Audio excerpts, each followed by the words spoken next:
Hello बच्चों, कैसे हो? उम्मीद करती हूँ आप सब खैरियत से होंगे।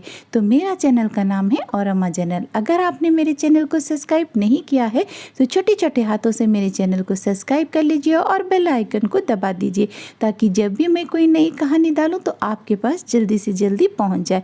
तो आज हम अपनी कहानी की पिटारों से एक नई कहानी शुरू करते हैं। उस कहानी का नाम है माँ की प्यार भरा ममता। तो ये कहानी सुनने हमको जंगल जाना पड़ेगा।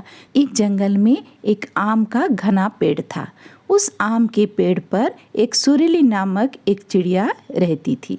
उसने खूब सुंदर घोंसला बनाया हुआ था, जिसमें उसकी छोटे छोटे बच्चे साथ में रहते थे। वही बच्चे अभी उड़ना नहीं जानते थे, इसीलिए सुरीली उन सबको बहुत मज़े मज़े का खाना खिलाती थी। एक दिन की बात है, जब बरसात तेज हो रही थी, तभी सुरीली के बच्चों को जोर से भूख लगने लगी।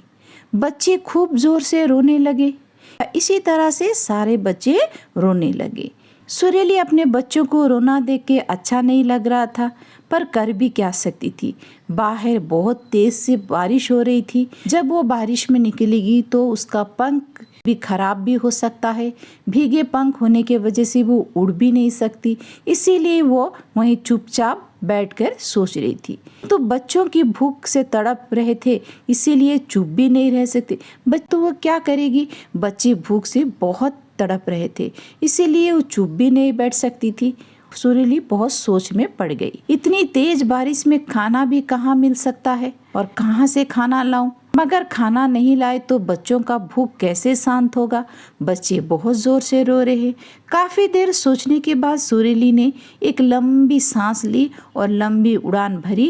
अपने पेड़ के से थोड़े ही दूर में एक पंडित जी का घर था। वे उड़ के वहाँ जा पहुंची। पंडित जी को जो प्रसाद में मिला हुआ चावल, दाल और फल को आंगन में रखा हुआ था। चिड़िया ने उसे देखा और उनके बच्चों की भूख याद आ गई। यानी क्या क्या, बच्चों के लिए ढेर सारा चावल अपने मुंह में उठा ली और झट से वहाँ से उड़ गई। घोंसले में पहुँच गई और चिड़िया ने सभी बच्चों को चावल का दाना खिलाया।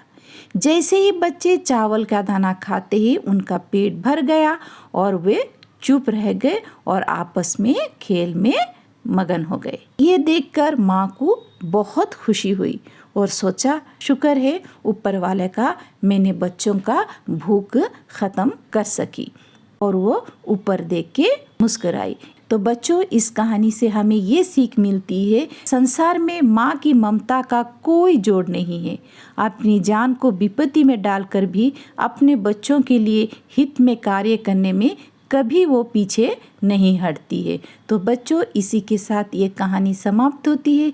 अगले नई वीडियो के साथ, नई उम्मीद के साथ, नई कहानी के साथ फिर से आपसे मुलाकात होगी। Thank you. Subscribe to my channel